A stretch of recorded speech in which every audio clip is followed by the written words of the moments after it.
오늘도 뜨거운 이슈 시원하게 풀어보겠습니다. 킹스맨 김수민 시사평론가 나오셨습니다. 안녕하십니까? 네, 반갑습니다.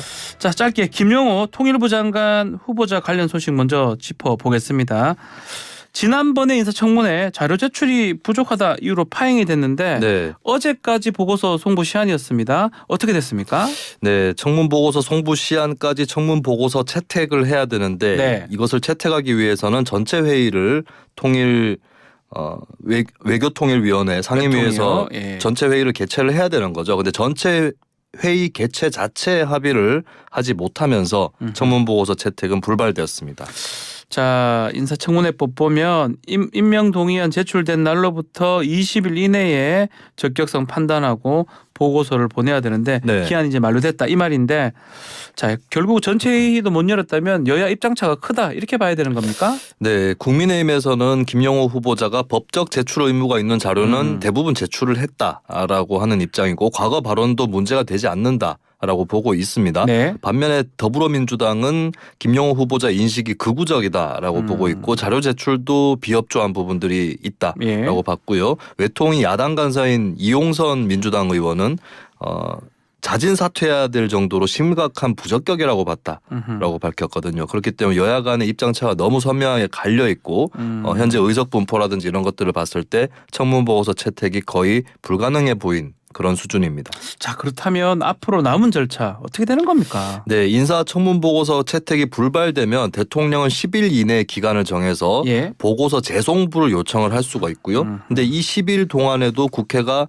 인사청문 보고서 채택을 하지 않으면 대통령은 이 보고서 없이도 장관 후보자를 임명할 수 있습니다. 이미 앞서서 윤 대통령은 14차례 청문 보고서가 채택이 안 된 장관급 후보자들에 대한 임명을 강행한 바 있거든요. 네. 이번에도 비슷한 과정을 밟을 가능성이 상당히 높다라고 볼 수가 있겠습니다. 네. 자, 다음은 오송 지하차도 참사 소식입니다.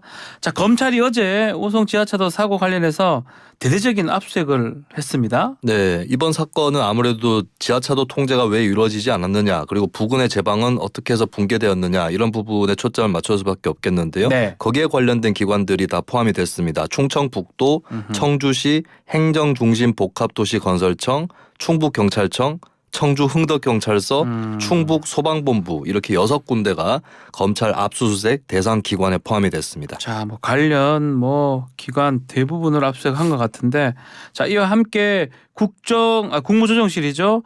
직무유기 혐의로 관련자를 수사 의뢰했다고 하는데 의뢰 대상이 누구입니까? 네, 충청북도 본부 소속의 2명, 네. 도로관리사업소 소속의 3명, 행복청 소속 7명 이렇게 추가 관련자 수사 의뢰를 국무조정실이 했는데요. 충청북도 본부와 도로관리사업소는 재난 대응 문제로 네. 행복청은 하천 점용 허가 등의 감독 관련 부분에서 문제가 생겼다라고 국조실에서 보고 있기 때문에 이들에 대해서 추가적으로 수사 의뢰가 이루어졌습니다. 직무유기 혐의다 이런 건데 네. 일단 이에 반발해서 전국 경찰 직장 협의회에서 지금 1인 시위를 한다고 해요. 국무조정실 앞에서. 네네. 이게 아마 경찰에게 책임을 전가하지 말아달라 이런 규탄 내용 같기도 한데요. 네, 경찰 직장협의회는 오는 27일, 예. 28일 이틀간 오송 참사 경찰 책임 전가 규탄 1인 릴레이 시위를 연다고 밝혔습니다. 특히 논란이 되고 있는 게 15일 당일 그 참사 당일 오전 7시 58분 상황인데요. 네. 흥덕경찰서에 당시 112 상황실에 신고가 들어와서 오송파출소 순찰차를 향해서 출동을 지시를 합니다. 궁평 2 지하차도로 가라고. 근데 10분 뒤에 순찰차가 도착을 한 곳이 궁평 1 지하차도였거든요. 그렇죠. 그리고 결과적으로는 9시 2분에 돼서야 2 지하차도에 도착을 했는데 근데 현장의 경찰관들의 증언이라든지 또 이를 대변한 직장협의회 입장은 뭐냐면 순찰차에 태블릿 PC가 설치가 돼 있거든요. 근데 이것이 오류가 돼서 출동 지시를 제대로 받지 못한 것이다 라고 하는 이런 해명과 반박이 있었습니다. 그런데도 불구하고 경찰에게 무작정 책임을 뒤집어 씌운다. 또 궁평 1 지하차도로 5인 출동했다라는 이런 오해를 만들고 있다. 이런 부분에서 경찰 직협에서 항의를 하고 있습니다. 자, 일단 수사 대상이 일선 경찰로 향하는 분위기인데 부실 대응했던 여부 당연히 조사를 해야 되는데 왠지 작년 10월 달에 이태원 참사 그때랑 네. 비슷한 좀 전개가 있는 것 같아요. 그때도 아마 경찰하고 소방한테 책임을 계속 물었었잖아요. 네네. 이번 참사를 보면 참사 이틀 뒤에 네. 윤석열 대통령이 중앙재난안전대책본부 회의에서 앞으로 경찰의 교통 제한을 주도하십시오. 아하. 라고 경찰을 강하게 네. 질책을 했거든요. 그리고 나서 국조실 감찰이 뒤따랐습니다. 근데 이것이 이태원 참사 때 윤석열 대통령이 경찰 부실 대응을 질타한 다음에 빠르게 뭐 감찰이나 수사가 이뤄진 것과 비슷하다라고 하는 그런 불만이 좀 경찰 내부에서도 올라오고 있고 네. 내부망에는 총대는 늘 경찰은 동네북인가 이런 제목의 글도 올라와 있습니다. 그리고 왜 국조실이 1차로 경찰만 지목해서 출동도 안 한 것 같다고 허위 사실을 유포한지 모르겠다. 이런 반응이 경찰 직원 사이에서 나오고 있습니다. 자, 한편 이범석 청주시장 수해 복구 봉사활동하고 있는 국민의힘 지도부를 찾았던데 글쎄요, 조금 문전박해를 당했다는 얘기도 있고요. 네네. 윤재옥 원내대표를 예. 포함해서 국민의힘 의원들과 보좌진 총 400여 명 정도가 어제 청주시 오송읍의 한 농가에서 수해 복구 봉사를 했습니다. 이 현장을 이범석 청주시장이 찾았는데요. 윤재옥 원내대표 같은 경우는 이 센터 안쪽에서 취재진과 식사를 하고 있었는데 예. 따로 이범석 시장을 만나지 않았습니다. 다른 주요 당직자들도 거의 마찬가지였고요. 네. 참고로 청주시는 교통통제를 당일 하지 않은 데 대해서 큰 비판을 받고 있고 그때 당시에 이 시장도 현장에 늦게 도착을 해서 또 여론의 지탄을 받고 있거든요. 국민의힘 내부에서도 좀 싸늘한 분위기가 읽혀진다라고 하는 것이 어제 청주에서의 수해 복구 현장에서 또 드러났습니다. 또 공교롭게도 압수수색 당일날 거기를 갔어요. 시기적으로 좀 맞물리는 거 아니냐, 아니면 우연의 일치일까요? 네, 압수수색은 뭐 본인이 알 수는 없었을까요? 그렇습니다. 네. 한 그 오마이뉴스에서 현장에서 이 시장에게 질문을 했는데요. 네. 원내대표를 만나러 왔는가라고 질문을 했더니 이 시장은 일단 원론적으로 대답을 했어요. 지금 가장 중요한 게 수해 복구다. 자원봉사를 독려해드리면 더 열심히 할 수 있는 계기도 되니까 왔다. 또 수해를 입으신 분들한테 얘기를 듣고 뭘 지원해야 하는지 알아보려고 왔다. 이렇게 답을 했다고 합니다. 근데 해당 현장에는 주민들보다는 이제 국민의힘 당직자 의원들만 있는 상황이었거든요. 그렇죠. 그렇기 때문에 아무래도 당을 만나서 원내대표를 포함한 지도부에게 도움을 요청하려고 한 것이 아니냐 이런 또 시선이 없지 않을 수 없겠습니다. 자, 뭐 사고 당일 현장에 근무한 그 오송파출소 경찰관 112 신고 출동 사실 허위 보고했다는 의혹도 있고요. 지금 말한 태블릿 PC 오류도 있고 여러 가지 새로운 사실들이 속속 드러나고 있는데 가장 중요한 거는 철저한 진상 규명이 아닌가 네. 생각이 듭니다. 자, 다음은 교권 침해 관련 소식입니다. 서초동 초등학교 교사 사망 관련해서 후폭풍이 이어지고 있는데요. 자, 어제는 정부가 고시안을 좀 마련하겠다, 개정하겠다. 네. 이것을 얘기를 했어요. 네, 일단 윤석열 대통령부터가 수석 비서관 회의에서 교권 침해 사례에 대한 보고를 받고 대응책 지시를 했는데요. 내용은 크게 두 가지입니다. 첫 번째는 이미 지난 6월에 초중등 교육법 시행령이 의결이 돼서 학교장이나 교사가 학생의 어떤 뭐 학업, 인성 이런 것들과 관련해서 훈계할 수 있는 내용을 담고 있거든요. 네. 근데 이것이 구체적인 가이드라인이 중요한 거기 때문에 교육부 고시를 신속하게 마련하라라고 하는 게 윤 대통령의 첫 번째 지시였습니다. 그리고 두 번째는 당 지자체와 협의해서 교권을 침해하는 불합리한 자치조례 개정도 병행 추진하라라고 주문했는데 이 불합리한 조례는 학생인권 조례를 가리킨 것으로 보이고 있고요. 예. 그리고 이제 이주호 교육부 총리는 교원지휘법 개정 등을 해서 교권 침해 학생의 징계 조치 사항을 학교 생활부에 기록을 한다든지 이런 방안들을 이제 8월 안으로 마련할 것이다. 이렇게 또 전망을 하고 있습니다. 지금 말한 것처럼 이번 교권 침해 원인으로 학생 인권 조례를 정부는 지목한 것 같아요. 네. 뭐 이조 부총리도 개정의 필요성을 얘기했고 대통령 역시 그 불합리한 자치조례 개정 병행 추진하라. 이것도 아마 학생 인권 조례라고 얘기를 했는데 결국 이런 지시라든지 이런 개정 어떻게 봐야 됩니까? 네, 일단 대통령실 고위 관계자가 언론에 밝힌 조금 더 자세한 네. 설명에 따르면 학생 인권 조례가 만들어졌을 때는 이런 식으로 해석되리라는 생각은 아마 안 했을 것이다. 현장 교사들이 재판에 넘겨지고 교육 활동이 위축되는 상황들을 바로잡자는 것이다라고 설명을 했습니다. 예.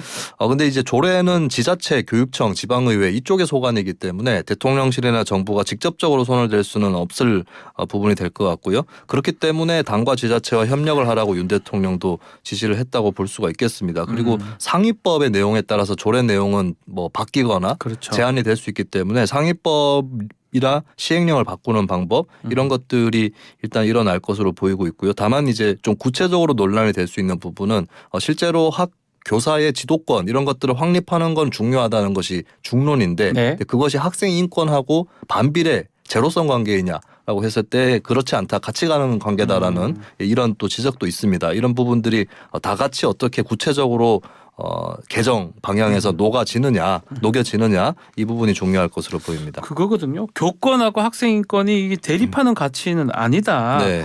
이거 이렇게 자꾸 대립하는 가치를 규정하는 것에 대한 우려의 목소리도 있는 것 같아요. 교육계 내에서. 네, 그렇습니다. 네. 그래서 이 교권 대 학생 인권 이 구도보다는 예를 들면 어떤 학생의 행동이 교권을 침해한다고 했을 때 교권만 침해하는 것이 아니라 다른 학생의 인권을 침해하는 그렇죠. 경우도 있을 수 있거든요. 그러니까 여기에 이런 거에 대해서 자유와 권리를 어디까지 제한할 수 있느냐에 대해서 그것이 공공성과 이제 타인의 자유라든지 이런 것들을 존중하는 차원에서 제한될 수 있다. 이런 취지로 이제 좀 새로운 룰을 확립을 할 필요가 있는 것이고 네. 그러니까 지금까지 진척되어 왔었던 학생 인권 그 자체를 다시 후퇴시킨다거나 뭐 이런 방법으로는 다시 교육 현장의 갈등이 더 커질 수 있다. 이것도 같이 유념을 할 필요가 있겠습니다. 자, 한편 학생 인권 조례를 시행하고 있는 서울시 또 경기도 교육감 반응이 달라요. 네, 정당 차이인가요? 일단 뭐 그 성향의 차이죠. 죄송합니다. 교육감, 네, 성향의 차이인가요? 교육감은 이제 정당 소속은 없고 근데 진보 성향, 보수 성향 이렇게 또 나뉘어져 있는데 공교롭게도 전국적으로 보면은 네. 현재 교육감의 진보 성향, 보수 성향 분류가 거의 비슷하게 나뉘어져 반반이다. 있는 이런 예. 상황입니다. 대표적인 사례가 조희연 서울교육감과 임태희 경기교육감. 예, 온도 차이가 크다라고 하는 것인데요. 조희연 교육감 같은 경우는 서울 지역의 교원 관련 단체들과 합동으로 기자간담회를 열어서 교원 교육 활동이 무리하게 훼손되는 현실을 바꾸는 종합적인 대책 마련이 필요하다라고 했습니다. 그러면서도 근데 교육 활동 침해는 학생이나 뭐 학내 다양한 관계, 학부모의 갑질 등으로 일어나기도 하기 때문에 학생 인권이 원인이라고 하면 배가 산으로 간다라는 입장을 내비쳤고요. 반면에 김태희 경기교육감 같은 경우는 경기도 학생인권 조례를 전면 개정하겠다라고 하는 계획을 발표를 했습니다. 모든 학생의 학습권과 교원의 교육활동 보호에 대한 책임성을 강화하고자 한다라고 추진 의사를 밝혔습니다. 차이가 있습니다. 자, 다음 소식은 월북 미국 병사 이야기입니다. 자, 지금 지난주 자진 월북한 미국 병사 행방이 묘연합니다. 새로운 사실들이 하나둘씩 밝혀지고 있는데요. 유엔사 측이 미국 그 병사 소환을 위해서 북한하고 접촉을 하고 있다면서요. 네, 유엔군 사령부의 고위 장교가 블룸버그 통신과의 인터뷰에서 네.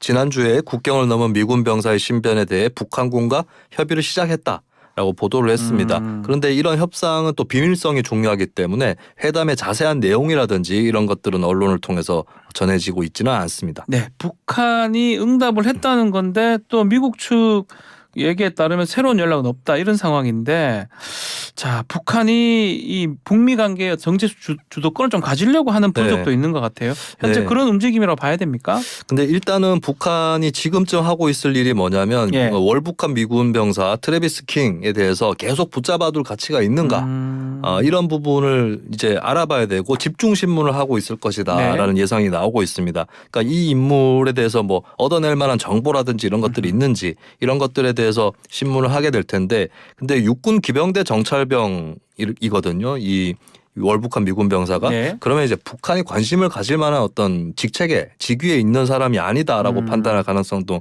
상당히 크다라고 볼 수 있겠습니다. 그렇다면 남아 있는 것은 이제 뭐 예를 들어서 석방을 하는 상황에서 뭐 요구할 수 있는 정치적인 요구 이런 것들이 북한에서 검토를 할 그런 개연성도 어느 정도는 있을 것이라고 보여집니다. 지난번에 2017년이었나요? 오토 원비어 석방하는 대가로 몸값을 북한에서 요구를 했었어요. 네. 당시 사건하고 좀 비슷하다 보니까 우려의 목소리 나오는 것 같습니다. 몸값을 요구를 할까요? 근데 이 몸값에 관련해서 네. 미국 정치권에서 마련한 룰이 있는데요. 북한에 불법 억류된 자국민 관련 비용을 미 정부가 지불하지 못하도록 하는 조치를 2020년 회계연도 국무부 지출 예산안에 포함을 시킨 바가 있습니다. 예. 그러니까 이런 인질 협상에 대해서는 돈을 지불하지 않는다. 라고 하는 그런 얘기를 트럼프 당시 대통령이 한 적도 있었고 그렇기 때문에 실제로 몸값이 오고 갈 거냐 이 부분에 대해서는 좀 그렇지 않을 것이다라는 쪽으로 무게가 더 실리는 것 같습니다. 자, 통일부가 사건 당시에 JS 내에 CCTV 영상 확보를 했고 또 군사 분계선 넘는 장면부터 평양까지 이동 상황도 파악을 했네요. 네, 그렇습니다. 왜냐하면 이번 사건이 굉장히 좀 미스터리한 부분인 것이 사실 이 월북한 미군 병사가 원래는 이제 처벌을 받게 되어 있는 예. 그런 상황이었거든요. 그렇기 때문에 이것을 월북을 태연히 시도한 것 이거 자체가 좀 이상한 사건이다라고 하는 그런 비판들도 많이 있는 것이고 이 이제 CCTV 영상 확보를 통해서 이동 상황을 파악을 하면서 더더군다나 이제 이런 사실 이 월북 병사의 네. 경우는 JSA 견학을 또 신청까지 했습니다. 그렇죠. 그래서 좀 사전에 계획되어 있는 범행의 성격이 짙은 그런 혐의를 갖고 있는 행동이었는데 여기에 대해서 이제 미군이 관리에 소홀했던 것이 아니냐 이런 지적이 앞으로도 계속 나올 수밖에 없겠습니다. 그 부분이거든요. 지금 JS 견학에 참여를 한 거예요. 네. 뭐 그렇다면 이게 미리 신고도 해야 되고 허가도 받아야 되니까 우리 당국자들이 이걸 좀 알았다고 봐야 되는 겁니까? 일단은 몰랐으니까 이런 월북을 막지 못했다라고 그렇죠. 볼 수가 있겠는데 이 월북 병사의 경우는 평택 미군 기지에서 근무를 했었거든요. 그리고 폭행 혐의 등으로 40여일간 구금까지 됐었습니다. 네. 추가 징계를 위해서 미국으로 송환이 될 예정이었는데 미국행 비행기에 타지 않고 공항을 빠져나왔고 또 판문점 견학에 합류했다가 월북을 하는 이 과정이었던 것이죠. 그래서 네. 이게 좀 상식적으로는 납득하기 어려운 부분이다. 이 문제는 이제 미국 쪽에서도 크게 논란이 될 수 있는 그런 사안이라고 보여집니다. 알겠습니다. 자, 오늘 킹스맨 여기서 마무리를 하겠습니다. 김수민 평론가 감사합니다. 네, 고맙습니다. 1부 마치겠습니다.